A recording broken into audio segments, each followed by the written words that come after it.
Então, só voltando rapidamente o que a gente falou, depois de quanto tempo a gente já está? Uns 3 meses, né? Mais ou menos. Por aí, né? Já rendeu essa reencarnação aí. Já estamos quase chegando. Qual vai ser o próximo assunto? Precisamos pensar o próximo assunto. A gente já falou também um tema, mas que vale a pena voltar, que é por que pessoas boas sofrem, pessoas ruins têm sucesso na vida. E tem muito a ver, a gente falou que tem muito a ver também com a reencarnação e com alguns outros conceitos que, com certeza, mesmo que a gente já falou sobre essa aula, acho que com outra maturidade também a gente vê essa aula completamente diferente.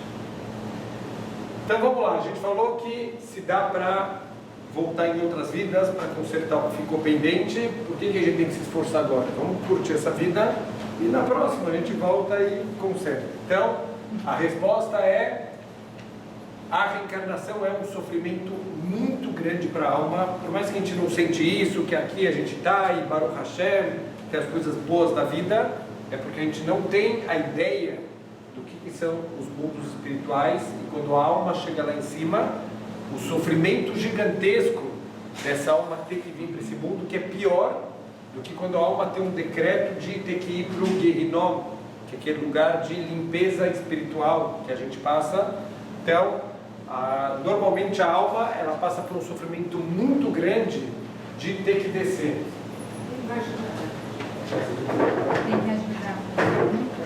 Tem uma cadeira bem aqui, né?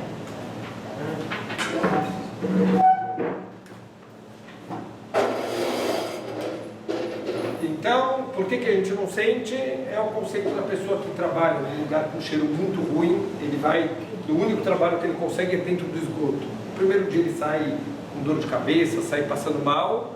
No segundo dia ele já mais ou menos se acostumou, depois de um mês ele já lancha lá dentro. Porque acostuma.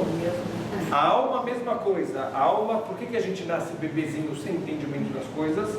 Senão a alma não ia aguentar. A alma que estava nos mundos mais elevados, de repente está nesse mundo, que a gente falou em nome do Hafetz Haim, que é chamado de Olam HaTohu, o mundo do Tohu, o mundo do caos, comparado com o que é o mundo espiritual. Então a alma não quer voltar para cá de jeito nenhum. Então vale a pena a gente caprichar, Bezerra Hashem, para não ter que voltar, que essa seja a nossa última passagem, a gente conserta tudo, a gente limpa tudo e não precisa mais voltar para cá. E terminamos com algumas implicações filosóficas, que a reencarnação, muita gente fala que é um conceito muito espiritual, muito abstrato, e que não tem nada a ver com a nossa vida, e não é verdade. Filosoficamente falando, é um conceito que ajuda muito a entender o que acontece na vida, e uma das coisas principais é justamente o próximo tema, se Deus quiser, que é porque coisas ruins acontecem com pessoas boas, e coisas boas acontecem com pessoas ruins. Então, isso dá para explicar muito com esse versículo, né, de David HaMelech. Os julgamentos de Hashem, eles são verdadeiros e são corretos quando eles estão juntos. Espera aí, o que quer dizer junto? Os julgamentos dependem de alguma coisa para estar correto? Quer dizer, Deus não é perfeito, Deus, todos os atos dele não são completamente perfeitos. Então, o Hafetz Haim, ele contou que isso tem a ver com reencarnação da alma. Isso tem a ver com o que aconteceu em vidas anteriores, e a gente contou aquela história que a dona Margarete não esqueceu, da pessoa que ela chega no mundo espiritual, chega no dia do julgamento dela, e infelizmente era uma pessoa muito rica, e por ser muito rica se achava melhor que os outros, era muito snob, estava infelizmente com um comportamento não adequado. E o que acontece com essa pessoa? Por ser uma pessoa que se acha melhor que os outros, ela um dia levantou a mão e bateu numa outra pessoa e nunca pediu desculpas, nunca pediu perdão para outra pessoa. Chega lá no Shamayim, temos um problema técnico, não tem perdão, não tem no mundo espiritual nada que possa perdoar erros que a gente fez com o próximo. A única maneira é ter que voltar de novo para esse mundo para de novo se encontrar com aquela pessoa e consertar aquela situação que ficou em aberto. Então essa pessoa, ela começa, a primeira reação dela de desespero, ela começa a gritar um grito amargo, que dá para escutar no céu inteiro o grito dessa pessoa. Quando ela escuta que ela vai ter que voltar de novo, terrível. Ela não quer voltar de jeito nenhum. Alguém que percebeu o que é estar perto de Hashem, tem que voltar, porque esse mundo é terrível. Então, ela começa a jogar a culpa em Deus. Não, a culpa é de Deus, porque foi Deus que fez ela rica, Deus que fez ela ser orgulhosa, a culpa é de Deus, não dela. Então, ela vê que não tem jeito, essa pessoa começa a implorar para voltar dessa vez pobre e sem as mãos. Ela, por favor, Deus, me ajuda a nunca mais ser uma pessoa orgulhosa, me ajuda a voltar sem dinheiro, sem as mãos para nunca mais bater em ninguém. E lá no julgamento está o Satã, o acusador, está falando de jeito nenhum, vai voltar rico, vai voltar com as duas mãos, vai voltar orgulhoso de novo. E a pessoa implora, até que Deus escuta todas as rezas dessa pessoa e deixa ela vir pobre e sem as mãos. Qual a primeira coisa que ela faz no mundo? Reclamar de Deus, porque que Deus fez isso com ela. Você sabe quanto você rezou, quanto você implorou para isso, quantos méritos você teve que despertar nos mundos espirituais? Então, os julgamentos de Hashem, Bishpetei Hashem, eles são emet, eles são verdadeiros, mas Tzadku Yardav. A gente vai ver a perfeição deles e o quanto eles são corretos quando eles estiverem juntos. Esse mundo e todas as outras vidas, o Olam Abba, quando Deus fechar a conta final, a gente vai ver que os julgamentos de Hashem eles são perfeitos. Enquanto a gente está no meio da história, a gente nunca vai ver a perfeição de Hashem. A pessoa entra no meio do filme, está um dando um soco no outro, fala, para de bater no outro. Você não viu a história? É o mocinho que está batendo no bandido para salvar a cidade. Quer dizer, você não viu a história inteira, como você está julgando, entrando no meio da história. Então a gente tem que tomar muito cuidado, porque a gente é muito precipitado para julgar Deus e tem muita coisa por trás de toda a história. Então, o Talmud fala que tem muitos decretos que não dependem da pessoa, se a pessoa vai ser inteligente ou se vai ser tonta, se a pessoa vai ser pobre ou rica, isso não depende da gente, isso já está decretado no Shammai. E como a gente falou, tem pessoas que a gente conhece que já tentaram de tudo, já tentaram abrir uma empresa, faliu, aí abre posto de gasolina, a gasolina sobe, fale, aí ele vai jogar na bolsa, a bolsa despenca, perde tudo. Aonde a pessoa põe a mão, ele perde. Tem aquela pessoa que tem o dedo de ouro, aonde ele encosta, triplica. As ações estouram quando ele vende a Petrobras um dia antes do escândalo que todo mundo perdeu. Ele compra ações da Google um dia antes da Google estourar. Tudo que ele faz dá certo. Tudo isso é Mina Shammai. Então isso tudo não depende da gente e na verdade são ferramentas que cada um veio nesse mundo para passar por algum tipo de teste para consertar o que faltava na vida dele. Então aconteceu na época do Rav Chaim Volozhner, tinha um homem muito rico, Baal Hesed, ajudava todo mundo, dava tzedakah, sustentava lugares de Torá, mas infelizmente ele perdeu tudo. Do dia para a noite perdeu tudo. E foram perguntar para o Rav Chaim, falou, Rav, o que foi? O Rav Chaim Volozhner apontou pessoas para olharem, talvez o cara estava sendo desonesto nos negócios, talvez ele estava fazendo coisas erradas e mereceu perder. Viraram do avesso a empresa do cara, não tinha uma vírgula fora de lugar. O cara impecável, pagava impostos, pagava os funcionários, não fazia nenhuma falcatrua, o cara impecável. Então as pessoas vão perguntar, eu não entendo, cadê a justiça de Deus? Ele falou, uma pessoa que passou de um ano para o outro, as pessoas reclamam por que ele passou de ano? Não, passou de ano porque terminou o que ele tinha que aprender naquele ano, foi para o outro ano. Esse homem tinha o teste da riqueza para passar na vida, um teste difícil. Ele passou com 10 com louvor do professor. Vai para o próximo teste. Agora eu já estou no teste da pobreza que ele tem que passar na vida. E é isso que a Hashem quer ver, como que ele vai reagir agora que ele é pobre. Quando ele foi rico, ele já passou. Baruch Hashem, nota 10 no teste dele. Deus vai dando, a gente vai ver, quanto mais vai chegando no final dos tempos, mais a vida das pessoas vai passando por sobes e desces, porque está acabando. Deus tem que testar tudo que a pessoa precisa. Às vezes, a gente tem que viver 2, 3 vidas na mesma vida, porque está terminando o tempo. Então, a Hashem ele vai aumentando os testes. Então, isso ajuda, por exemplo, a explicar por que um feto ele morre antes mesmo de nascer. Então, aonde está a justiça disso?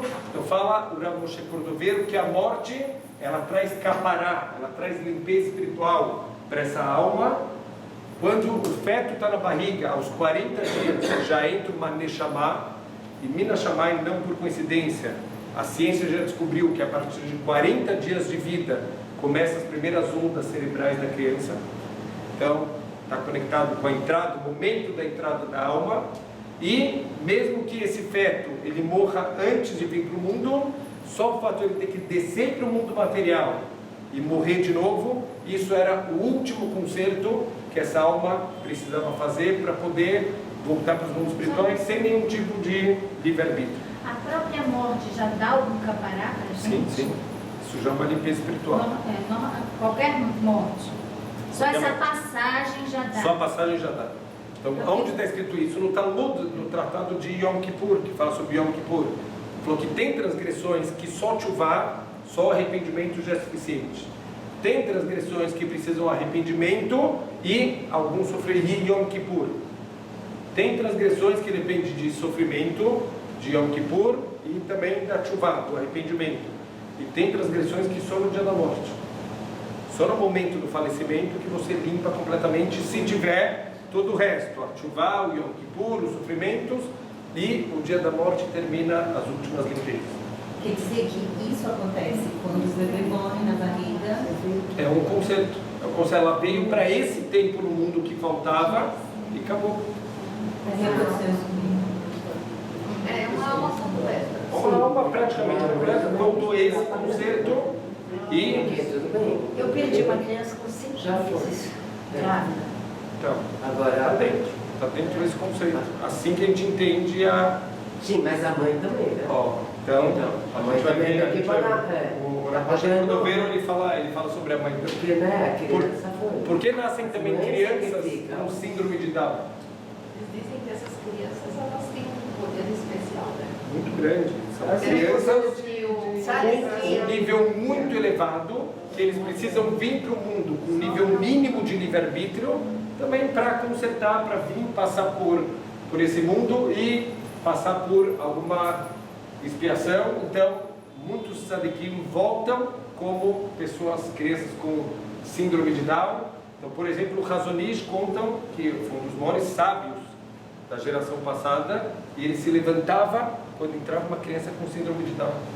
Porque ele sabia que dentro daquele corpo tem uma alma muito elevada lá dentro. Tem um Cid Melo na Piauí e o rabino chamava ele de Sadi, Quem? o rabino da Piauí. Uma criança com síndrome de Down. É. E tem um livro também de crianças autistas que falam sobre Mashiach, falam sobre coisas muito profundas de Kabbalah sem nunca terem estudado. Então, quer dizer, são com certeza crianças que são reencarnações de grandes almas e que precisam passar por algum conserto com o mínimo de livre-arbítrio que elas precisam para um conserto delas. A pergunta é, e as famílias? É. Para quem tem crianças com necessidades especiais, para quem perde um neném no ventre, e as famílias. Tudo bem, entendemos o lado da criança, uma reencarnação do grande tzadik, que é a família. Quer dizer, é um teste muito grande que essa família está passando. Então, o Rav Moshe Cordoveiro fala que a perfeição de Hashem é justamente no cálculo perfeito das coisas. Esse feto precisa voltar por alguns momentos. Deus ele vai juntar com alguém que precisa passar por essa experiência. Então, pode ser que alguém, numa encarnação passada, fez um aborto intencional e agora tem que passar por um aborto não intencional para terminar a história. Tudo conectado com a bondade perfeita de Hashem para terminar histórias, para terminar coisas que ficaram pendentes, para dar para a gente a chance de consertar alguma coisa e Baruch Hashem, depois que a gente consertou, poder ir direto para o Olam Abá, ter o proveito de tudo que a gente fez de bom. Então, como a gente falou, Uma pode ser... curiosidade triste.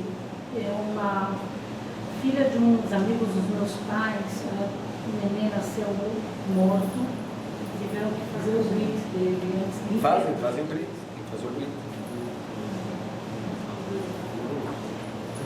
Então, olha só, às vezes pode acontecer isso com grupos e até gerações inteiras. Então, teve um médico que fazia a regressão de vidas passadas em crianças morrendo de fome na Somália e ele percebeu que era uma reencarnação de soldados nazistas dos campos de concentração. O que eles causaram para os Yehudim, eles acabaram vindo passar nessa vida, não que a gente não tenha que ajudar, Deus me livre, como a gente já falou algumas vezes, a gente não pode ficar fazendo cálculos.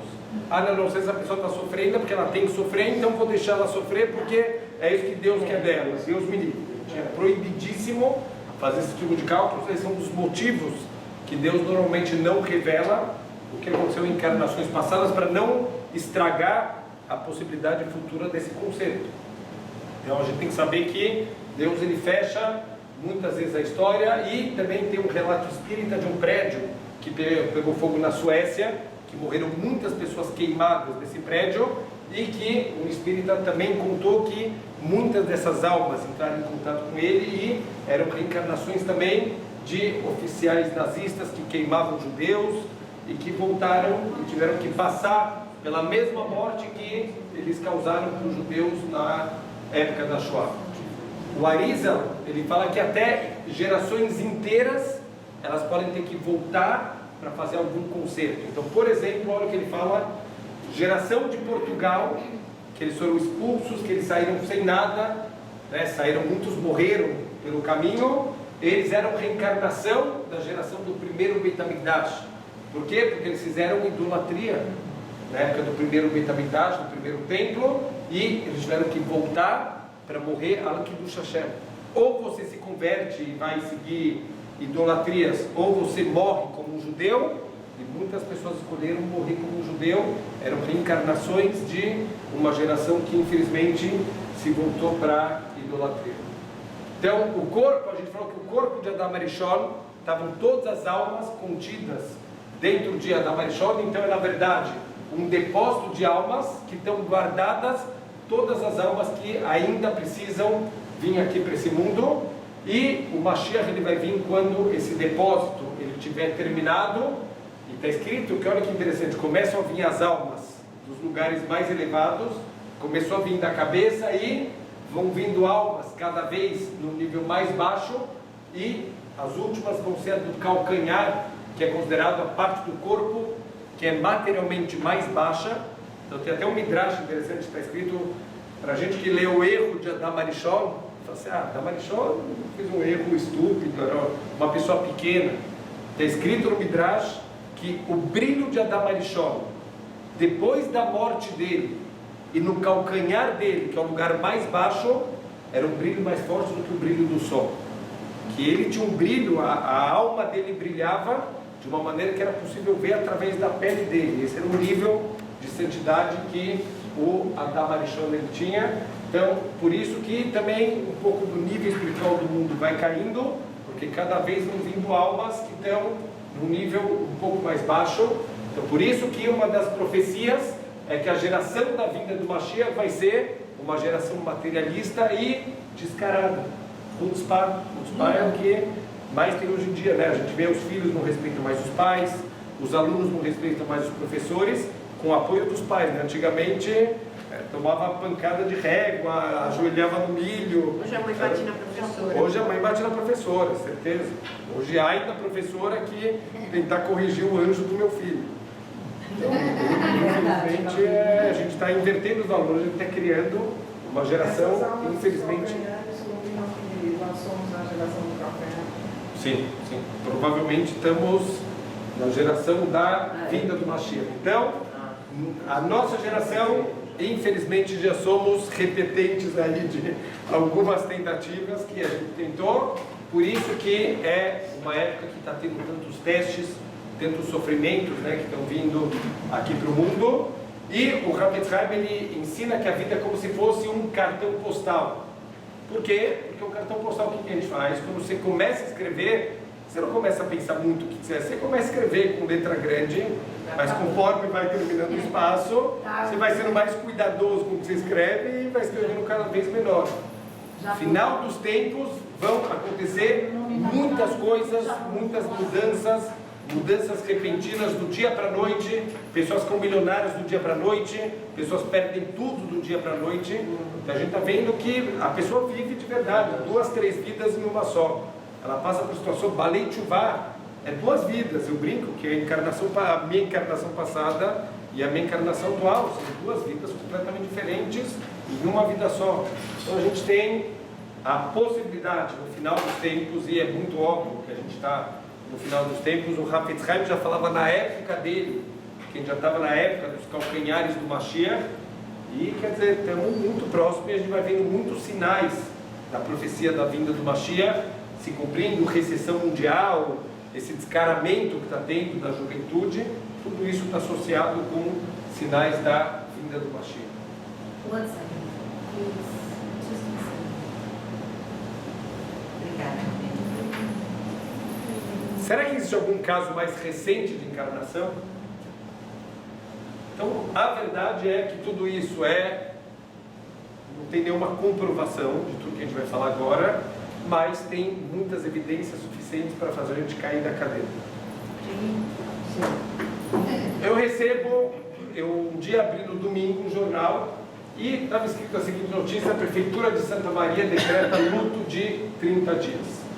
O prefeito de Santa Maria decretou no final da manhã desse domingo, quer dizer, um acidente que aconteceu no sábado à noite, numa boate Kiss, com morte de 233 jovens, e que eu olhei como uma notícia normal de um país que negligencia todo tipo de cuidado, que com um pouco de dinheiro você suborna bombeiros, você suborna prefeito, você suborna a cidade inteira. E o resultado é esse, né, de um acidente que aconteceu, que poderia ter sido evitado com medidas mínimas de segurança, mas que, por causa da negligência, o dinheiro sempre falando mais alto, é mais uma tragédia que o país vai chorar por ser tão negligente, por permitir realmente tantas brechas na nossa lei. Então, fala que 90% das vítimas morreram intoxicadas pela fumaça, quer dizer, pouquíssima gente morreu queimada. Matou as pessoas principalmente foi a fumaça. Me liga um aluno, fala assim: Grave, você viu a notícia? Eu falei, infelizmente, tragédias anunciadas no Brasil. Ele falou: Grave, você percebeu uma coincidência? Qual coincidência? Você percebeu que a tragédia aconteceu no Dia Internacional das Vítimas do Holocausto? Eu falei: para de viajar, já. Tá bom, aconteceu, o que tem a ver? Então, foi no Dia Internacional em Memória das Vítimas do Holocausto, que foi determinado pela ONU, sendo o dia 27 de janeiro, onde é que aconteceu essa tragédia. Falei: olha, a priori não tem nada a ver, a coincidência que aconteceu. Muita coisa acontece. Então, isso foi estabelecido no dia 27 de janeiro, é uma lembrança do genocídio de 6 milhões de judeus, e a data foi criada pela ONU para marcar o aniversário da libertação do campo de extermínio de Auschwitz, onde mais ou menos 1,5 milhão de seres humanos, não só judeus, eles foram mortos de maneira como se matam, infelizmente, como se matam animais. Talvez até com mais crueldade do que se matam animais. Olha o que disseram no dia seguinte. Manchete no dia seguinte: fogo em boate produziu o mesmo gás usado pelos nazistas. Eu falei: pronto. Aí eu liguei para o meu aluno e falei: desculpa, tem alguma coisa realmente muito estranha que está acontecendo. Então, olha que impressionante. A gente falou que 90% morreram por inalação desse gás. Pouquíssimos morreram queimados no incêndio. A grande maioria morreu intoxicado, e era exatamente o princípio ativo do Zyklon B, que era usado nos campos de concentração no dia da lembrança da memória do Holocausto. Na Bala Batista tem 2 S, né? O SS. Sim. Então, olha que impressionante como eram os chuveiros que eles levavam os judeus para usar o gás, e olha como era a boate. Era uma câmara fechada, e que a grande maioria das pessoas, ao invés de correr para a saída, correram para dentro de um banheiro fechado. Também acharam que estavam indo para o banheiro e estavam indo para a morte. Deixa eu fazer uma pergunta, mas aí, quer dizer, as pessoas não têm consciência de que elas tinham que resolver uma coisa. É só a alma que tem. A alma tem, a pessoa não tem. A pessoa não tem. A pessoa não tem. Isso é sem. Mas Esse tipo então de não é consciência. você às vezes vem aqui para resolver alguma coisa entre aspas, ciente, e outras vezes é só a alma. É isso. Isso é inconsciente total. Deus, ele faz um quadro. É isso. São pessoas que não tem como resolver, ou Não melhorar alguma é um coisa. conceito indireto. Ou não dar um tapa, ou não sei. Não, a gente falou casos até da Torá, né, de Caim e Hevel, Caim e o Abel, que voltaram como Moshe e o egípcio que Moshe matou. Tem muitos concertos que a pessoa não tem nem essa consciência. A consciência realmente é só da alma, e Deus, isso é tudo parte da bondade de Deus, que Ele faz todo o quadro acontecer para que o concerto seja possível. Tem situações que precisam do livre-arbítrio, tem situações que a gente precisa intencionalmente consertar certas coisas, tem coisas, acertos, principalmente relacionados com morte, que Deus ele faz o acerto Então, para sozinho. esses acertos não adianta rezar. Tem como intervir diante de Hashem? Se tiver por esse decretado, motivo? dificilmente. Não. Tem decretos que qual que é a grandeza de Hashem, ele não revela. Então a gente sempre tem que rezar. Não De vai repente funcionar? pode sim. Pode, de repente pode. A gente não sabe o que é decreto, o que não é decreto, o que tem que acontecer, o que está ligado com vidas passadas. Então a gente tem que rezar em todas as situações pela misericórdia de Hashem. Tanto que Tizab e Av, eles conseguiram reverter os 15 mil, Os últimos, através da Tefilá. através da Tefilá. A pergunta é por que justamente em Santa Maria? Aí eu me interessei pela história. Eu comecei a procurar por que Santa Maria e não qualquer outro lugar. Olha o que eu descobri também. Hoje o Google está fazendo o trabalho de preencher a nossa emuná. Olha que impressionante. Na cidade de Santa Maria, eu achei uma notícia de 5 de novembro de 1938. Então, na cidade de Santa Maria, Rio Grande do Sul, foi apreendida pela polícia grande quantidade de armas, munições e farto material de propaganda nazista. Foi um grande reduto nazista aqui no Brasil e que, com certeza, muitos nazistas que fugiram da Alemanha tiveram refúgio lá no Sul. Quer dizer, muitos que estão em Santa Maria, que morreram, a gente pegar o nome das vítimas, muitos são sobrenomes alemães. Então é impressionante como a gente vê que não tem nenhuma coincidência. Alguns dados judaicos sobre a tragédia, olha que impressionante. Dia 27 de janeiro de 2005, em Nova York, era dia 17 de Shvat no calendário judaico, a ONU declarou o Dia Internacional das Vítimas do Holocausto. Em 29 de janeiro de 2013, que também era 17 de Shvat, a mesma data judaica. Então, raramente, não é sempre que acontece de bater a data judaica e a data não judaica. Quer dizer, nesse dia coincidiu também os dois calendários e aconteceu a tragédia. O nome da boate Kiss, que em hebraico é como.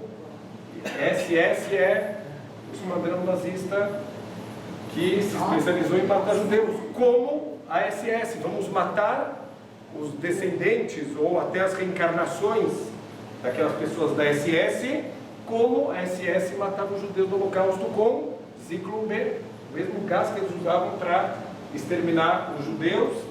A gente falou que o gás tóxico que foi liberado, olha, tudo no nome de Hashem, eles usaram um isolante acústico, que era um isolante que, pela lei, não poderia ser uma coisa inflamável, foi usado para baratear um isolante que era inflamável e que formava o cianeto, o mesmo princípio ativo do Zyklon B, que matou 90% dos jovens asfixiados. Só tinha uma porta de saída dessa boate e tinham seguranças. E as pessoas começaram no pânico sair e os seguranças trancaram a porta e começaram a falar: ninguém sai daqui sem pagar conta. Eles não sabiam o que estava acontecendo lá dentro. Mas ninguém sai daqui sem pagar conta. Tem uma conta pendente de uma vida passada. E ninguém sai daqui enquanto não acertar contas da vida passada. Mas será que a segurança sabia? Não sabiam de nada, mas de novo, a gente coloca na cabeça das pessoas o que precisa para acontecer. A gente acha que a nossa vontade está acontecendo. A grandeza de Deus é que Ele usa o nosso livre-arbítrio para que a vontade dele se cumpra sem a gente perceber. Sempre a vontade dele está se cumprindo. Mesmo quando a gente faz achando que eu estou fazendo o que eu quero, na verdade é o que Ele quer. E Ele vai usando as pessoas de acordo com o livre-arbítrio de cada um. A gente pode, lo além, querer ser o malzinho da história ou o bonzinho da história. Isso é escolha nossa. Deus vai usar a gente. Sabe quem Ele vai usar para coisas boas e gente ruim para coisas ruins. Ele vai usando o livre-arbítrio das pessoas para cumprir a vontade dele. Então, no total foram cerca de 270 mortos, muitos empilhados do banheiro, como os judeus eram encontrados empilhados do banheiro, quando eles acharam que eles iam tomar banho. Os mortos eram jovens universitários bonitos, inteligentes, muitos loiros de olhos azuis e sobrenomes de origem europeia, principalmente alemães. Qual é a paraxá lida na semana? Olha que não terminou ainda as coincidências. Ai, meu Deus. Paraxá Itró. Quem era o Itró? Sobre o Moshe Rabbeinu, que por que ele resolveu se juntar com o povo judeu? Porque ele percebeu que tem alguma coisa. A decisão dele foi baseada que ele percebeu que tudo que Deus faz é midá keneged midá, medida por medida. Como ele percebeu isso? Está escrito que o Itró era um dos conselheiros do faraó. Tinham 3 conselheiros do faraó. Quem eram os 3 conselheiros? Itró, Bilam e o Yov. São os 3 conselheiros do faraó. Então eles queriam discutir numa reunião como a gente vai matar os judeus. Então vamos pensar em matar com a espada. Vamos matar na espada os bebês que nascerem, porque o Salvador está para nascer. Os astrólogos já viram, ele precisa matar. Então vamos matar com a espada. Não, a espada vai vir outro povo e vai matar a gente na espada. Por quê? Porque eles sabiam dessa característica do midá keneged midá, medida por medida. Deus vai castigar a gente do jeito que a gente fizer a transgressão. Então falou, então vamos matar com fogo. Falou, não, fogo não adianta, porque vai vir um grande incêndio e vai matar a gente também. Então vamos matar com água, porque Deus prometeu que nunca vai mandar um dilúvio, então a gente pode matar com água que Deus não vai poder fazer nada. O que Deus respondeu? Eu não vou mandar água. Vocês vão entrar no meio do mar, eu só vou fechar o mar. Eu não vou nem precisar fazer chover. Eu vou abrir o mar, vocês vão entrar usando o livre-arbítrio de vocês, achando que a vontade de vocês está se cumprindo e vocês estão cumprindo a minha vontade. Então o Itró, ele já conhecia, ele falou, olha que impressionante, quando ele viu que não só os egípcios foram castigados da forma que eles mataram os bebês, mas eles também foram castigados da forma que eles tramaram matar os bebês. Eles tramaram matar como? Com fogo. Quando eles foram castigados com fogo, está escrito que quando caiu o granizo, era misturado com fogo também, queimou muitas casas também no Egito. Muitas pessoas morreram queimadas. Antes da última praga, o que teve? Uma guerra civil no Egito. Por quê? Porque vieram os primogênitos, falaram, faraó, libera esses judeus, senão a gente vai morrer. E o faraó falou, não libero de jeito nenhum. Então começou uma guerra civil, eles se mataram com espadas. Então também foram castigados com a espada e depois com a água. Não só o que eles fizeram, mas o que eles tramaram. E quem estava nessa reunião? 4 pessoas. Como que Deus sabia tudo? Deus sabe tudo que acontece em cada quarto fechado, em cada reunião secreta, em cada pensamento. Deus está lá. E ele castigou midá keneged midá. Nessa hora que Moshe contou todos os detalhes do que aconteceu no Egito, o Itró falou, eu estou com esse Deus. Eu já procurei todas as idolatrias do mundo, eu conheço todas as forças espirituais que existem, essa é a única verdade que existe, e com isso ele escolheu se juntar ao povo judeu.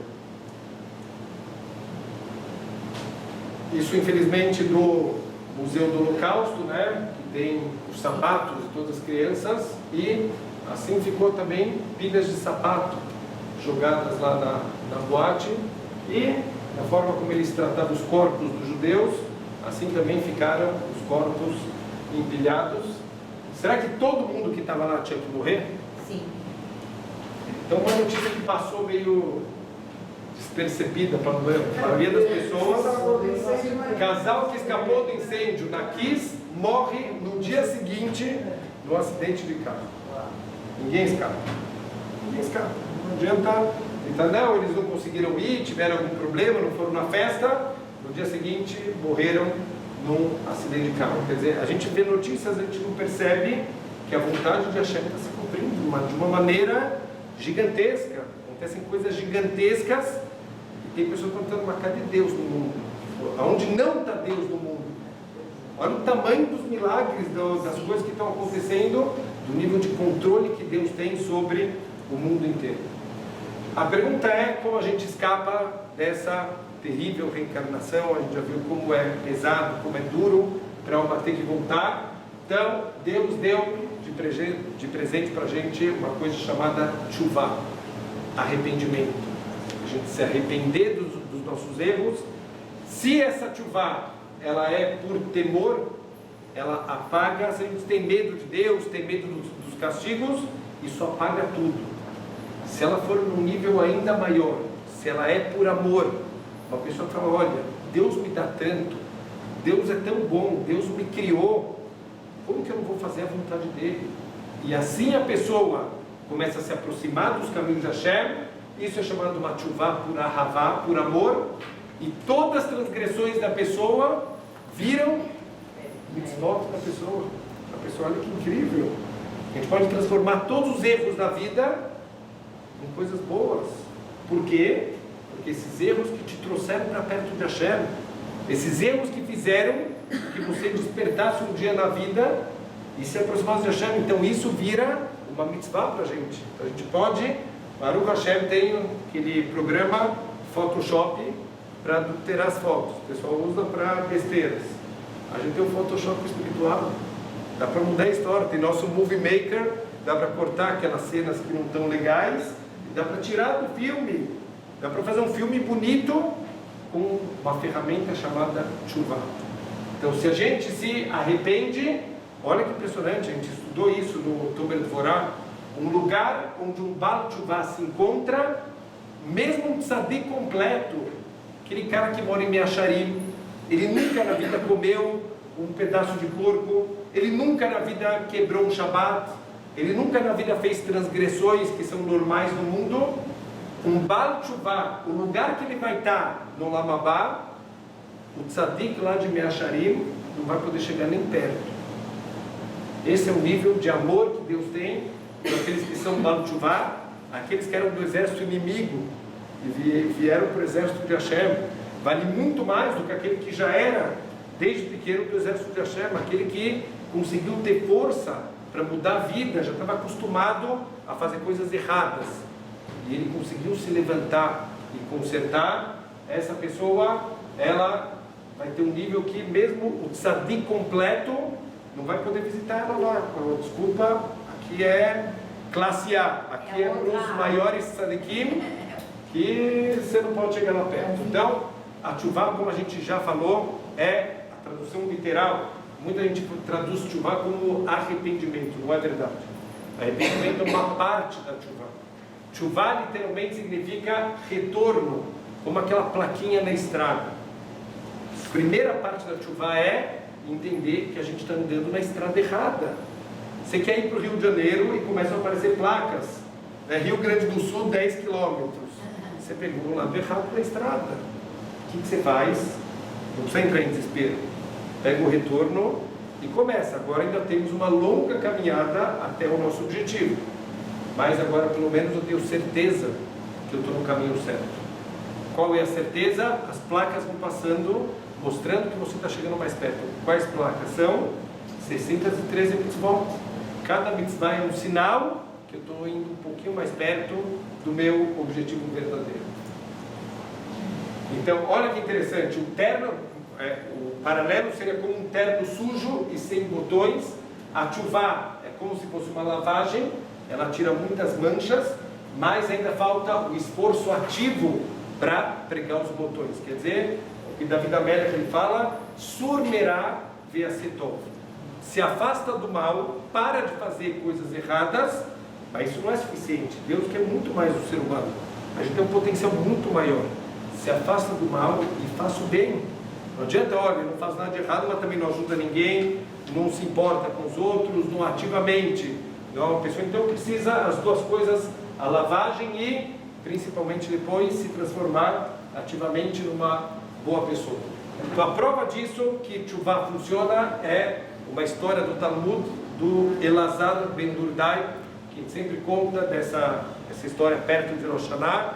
Era uma pessoa que experimentou todas as transgressões, viajava de cidade em cidade, gastava todo o dinheiro que ele tinha com mulheres, todos os tipos de mulher, até que um dia ele escutou de uma dessas mulheres que ele não tinha mais volta. Escutar isso de alguém naquele nível, para ele foi um tapa na cara. Ele ficou tão mal, mas tão mal, que ele subiu numa montanha, está escrito que ele chorou até a alma dele sair do corpo dele. Um arrependimento completo. Saiu uma voz celestial e anunciou: Urav Elazar ben Durdai foi aceito no Lamabá. Para alguém ser chamado de Irav, pelo Shammai, aqui no mundo todo mundo era. Para ser chamado de Irav por Hashem, precisa ser alguém num nível muito grande. Chuvá completa.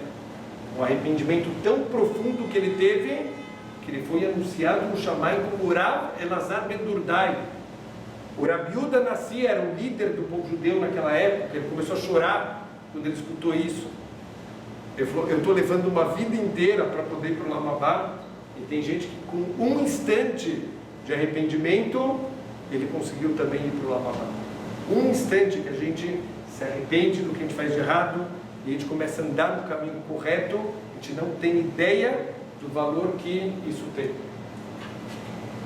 Então, se o Rabi Elazar ben Durdai, um rachá, uma pessoa que andava nos piores caminhos da vida, se a chuvá dele foi aceita por Hashem, muito mais para o Hashem, a gente que pelo menos tenta ativamente sermos boas pessoas.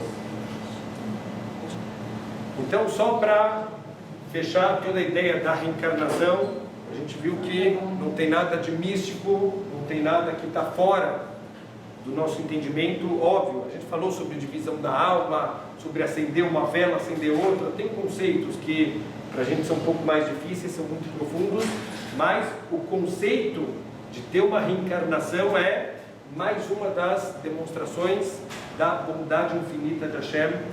Deus deu regras no mundo, Deus deu um manual de instruções chamado Torá. O que a gente faz?